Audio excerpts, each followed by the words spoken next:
युवक जो अपनी बाइक से जा रहा था अचानक उसे रोकते हैं। रोकने के बाद उसे धारदार हथियार दिखाते हैं, उसकी बाइक छीन लेते हैं, मोबाइल छीन लेते हैं, जेब में रखा कैश छीन लेते हैं।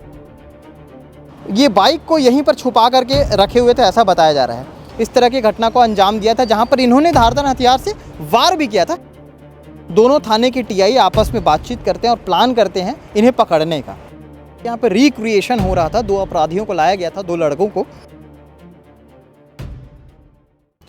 ये जो सुनसान जगह देख रहे हैं, दरअसल अब से कुछ देर पहले यहाँ पर 2 थाने की टीआई और 2 थाने की पुलिस और 2 अपराधी मौजूद थे। 2 थाने की टीआई कौन कौन मैं आपको बता दूं, पहला छावनी थाना और दूसरा खुर्सीपार थाना।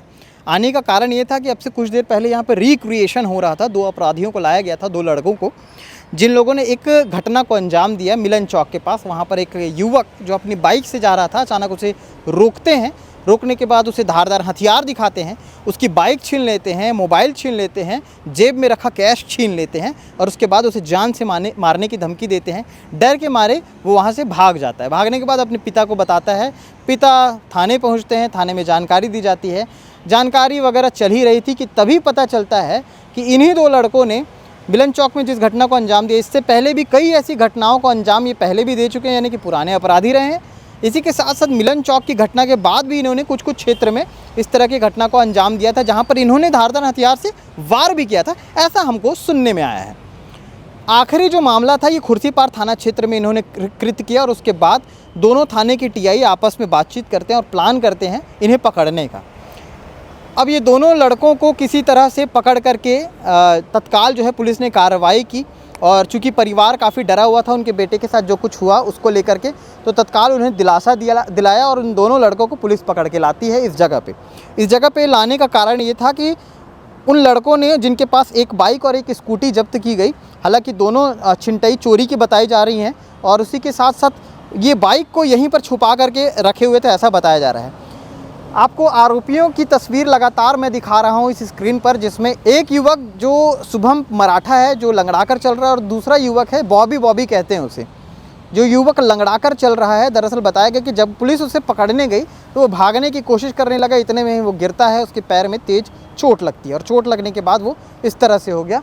तत्काल पुलिस यहाँ पर लाती है, रिक्रिएशन होता है। रिक्रिएशन के बाद परिवार को फिर वापस जो काम होते हैं, कागजी कार्रवाई होती है, वो सारी की गई और उसके बाद जो है इन आरोपियों को पकड़ करके ले जाया गया। भिलाई में पिछले कुछ दिनों से लगातार इस तरह की घटनाएं हो रही हैं और चौकन्ने होने की ज़रूरत सभी को है, लगभग पुलिस को ही नहीं बल्कि जो आम लोग घूम रहे हैं उनको भी है, क्योंकि हर जेब में इस तरह से चाकू छुरा है, कटरबाजी चल रही है।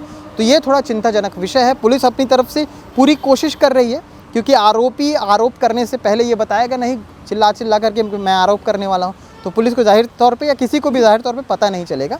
घटना के बाद तत्काल पुलिस ने कार्रवाई की, तत्काल उन्हें पकड़ा भी। तस्वीरें भी हम लगातार आपको दिखा रहे हैं और इस तरह की घटनाओं को लेकर के पिछले कुछ समय से लगातार ऐसे अपडेट आए हैं, क्योंकि इससे पहले एक युवक ने चाकू एक दूसरे को मारा था, दूसरे एक गाय तक को नहीं छोड़े, गाय तक को दुर्ग में इस तरह से लहूलुहान किया गया था धारदार हथियार से। और उसके बाद ये तीसरा मामला आता है। हालांकि सिर्फ ये तीसरा मामला नहीं बल्कि ऐसे कई मामले अभी भी कागज़ों में मौजूद हैं जिस पर कार्रवाई होनी बाकी है। कई लोग डर के मारे कुछ बोल नहीं पाते, क्योंकि उनके पड़ोस का ही व्यक्ति उन्हें धारदार हथियार दिखा करके इस तरह की हरकतें कर रहा होता है। बहुत सारी चीज़ें हैं, खुल करके बोल पाएंगे तो खुल करके हो सकता है चीज़ें सामने आएँ।